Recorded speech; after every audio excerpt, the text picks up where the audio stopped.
मैं जानता हूं कि आप लोग डॉक्टर जावेद से खिलाफ में हैं, मैं जानता हूं, लेकिन आपको डॉक्टर जावेद को नहीं देख करके वोट देना है। आपको वोट देना है कांग्रेस पार्टी को देना है। कांग्रेस पार्टी को हम लोग को जिताना है, ना कि डॉक्टर जावेद को। डॉक्टर जावेद साहब का भी शिकायत है। मैं आपसे कहना चाहूंगा डॉक्टर साहब, आपका शिकायत है, आप क्षेत्र में नहीं आते हैं, आपको क्षेत्र में आना होगा।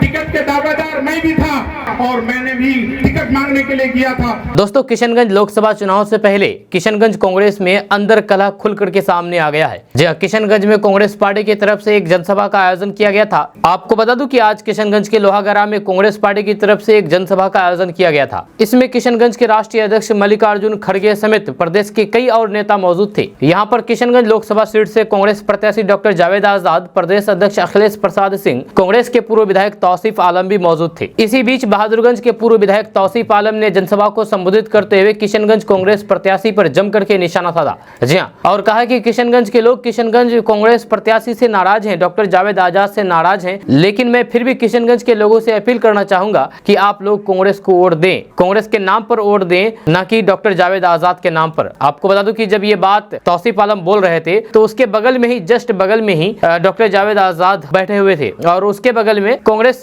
बिहार प्रदेश अध्यक्ष अखिलेश प्रसाद यादव मौजूद थे। जब पूर्व विधायक तौसीफ आलम ने यह भी कहा कि मोदी जी को सत्ता से हटाने के लिए कांग्रेस को आना जरूरी है और किशनगंज के लोग भी कांग्रेस के नाम पर ही वोट करें, ना कि डॉक्टर जावेद आजाद के नाम पर। साथ ही तौसीफ आलम ने यह भी कहा कि मैं भी टिकट का दावेदार था, लेकिन मुझे टिकट नहीं दिया गया और डॉक्टर जावेद आजाद को ही टिकट दिया गया। लेकिन किशनगंज के लोग डॉक्टर जावेद आजाद से काफी ज्यादा नाराज हैं। किशनगंज के लोगों का शिकायत है कि डॉक्टर जावेद आजाद संसदीय क्षेत्र में भ्रमण नहीं करते हैं, लेकिन मैं फिर से चाहूंगा कि आप लोग वोट कांग्रेस के नाम पर दे, ना कि डॉक्टर जावेद आजाद के नाम पर। जब तौसीफ आलम ये सब बातें बोल रहे थे तो फिर डॉक्टर जावेद आजाद और बिहार प्रदेश अध्यक्ष अखिलेश प्रसाद सिंह असहज नजर आए। साथ ही तौसीफ आलम ने स्थानीय मुद्दा को उठाते हुए कांग्रेस अध्यक्ष मल्लिकार्जुन खड़गे से मांग की है कि जब आपकी सरकार केंद्र में आएगी तो फिर किशनगंज से पलायन को रोकने के लिए कुछ ठोस पहल कीजिएगा और साथ ही साथ यहाँ पर अलीगढ़ मुस्लिम यूनिवर्सिटी की फंड को जारी करेंगे। जब तौसीफ आलम ने और क्या बातें कही है, आप आगे इस वीडियो को देखिए।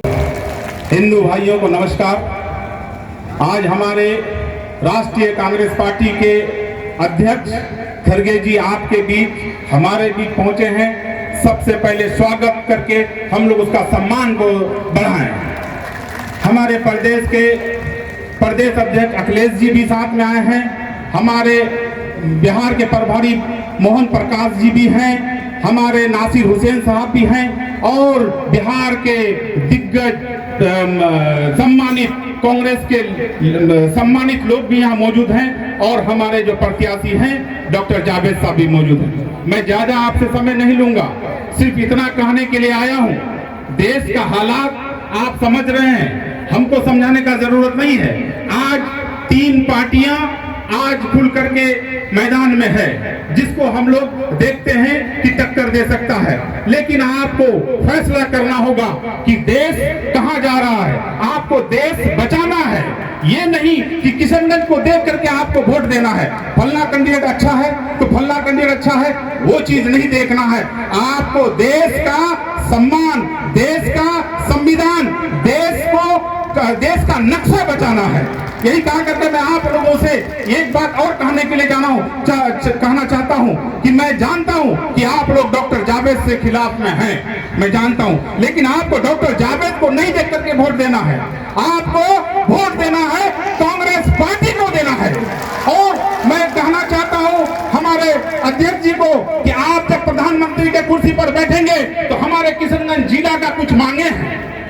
2010 में जब यहाँ एएमयू का शाखा खोला गया था तो यहाँ मनमोहन सिंह का सरकार में मैडम सोनिया गांधी आकर यहाँ उद्घाटन किया था और आज तक पैसा नहीं देने का काम किया है।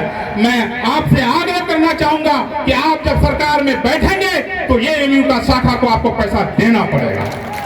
और हमारे लोकसभा में कम से कम 15 लाख सुरजापुरी बिरादरी, हिंदू मुस्लिम सिख ईसाई सब कोई सुरजापुरी जिसको बोलते हैं, उसमें आज तक हमारा एनेक्सर 1 में नहीं आ सका है। हम लोग शर्मिंदा हैं। मैं आपसे कहना चाहूंगा, आप जब प्रधानमंत्री के कुर्सी पर बैठेंगे तो हम लोगों का एनेक्सर 1 में भी नाम आना चाहिए। मैं आपसे आपके मुंह से सुनना चाहता हूं। और तीसरी बात जो सबसे अहम है, हर घर से एक व्यक्ति बाहर में खटने के लिए गया है। कम से कम 5 लाख लोग खटने के नियत से गया है, महाराष्ट्र, दिल्ली, हरियाणा। मैं चाहता हूं कि आपका जब सरकार हो तो हमारा किशनगंज में कोई भी उद्योग खुला जाए, ताकि हमारे लोग माँ बहन को, बीवी को छोड़ करके जो दिल्ली में रहता है, मद्रास में रहता है, हरियाणा में रहता है, वहां से छुटकारा मिले, मियाँ बीवी एक साथ रहने का मौका मिले। मैं चाहूंगा कि उद्योग यहाँ खोला जाए। यही कहा करके मैं आप लोगों से आग्रह करना चाहता हूँ। टिकट के दावेदार मैं भी था, निर्दलीय मैंने आपने मुझे जिताने का काम किया था।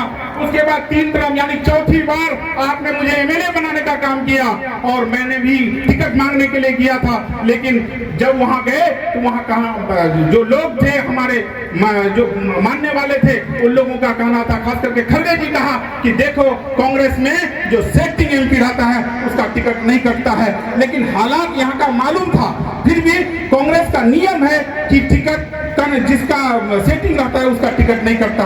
मैं आपसे आग्रह करता हूं कि आपको डॉक्टर जावेद को नहीं देखना, आपको देश को बचाना है, संविधान को बचाना है। आप एक बार हाथ उठा करके कहिए कि कांग्रेस को वोट देंगे। आप हाथ उठा करके कहिए, मैं आप लोगों को मैं ये वचन लेता हूं, और आप लोग गद्दारी नहीं करेंगे।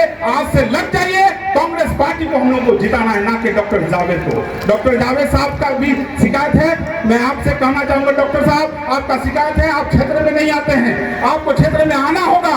और मैं आप डॉक्टर साहब, मैं आपके हवाले से मैं वचन देता हूं कि डॉक्टर साहब आएंगे और आपका काम करेंगे। इसीलिए आपको वोट इधर उधर नहीं जाना है। इधर उधर जाएंगे तो बीजेपी जीत जाएंगे, और बीजेपी जब जीत जाएंगे एनआरसी लग जाएगा, सीसीए लग गया है, एनपीआर लग जाएगा, फिर हम लोग कोई भाग के नहीं देंगे। इसलिए अपने आप को बचाना है, कांग्रेस पार्टी को वोट देना। यही काम मैं रुखसत देता हूँ। अस्सलाम वालेकुम, नमस्कार।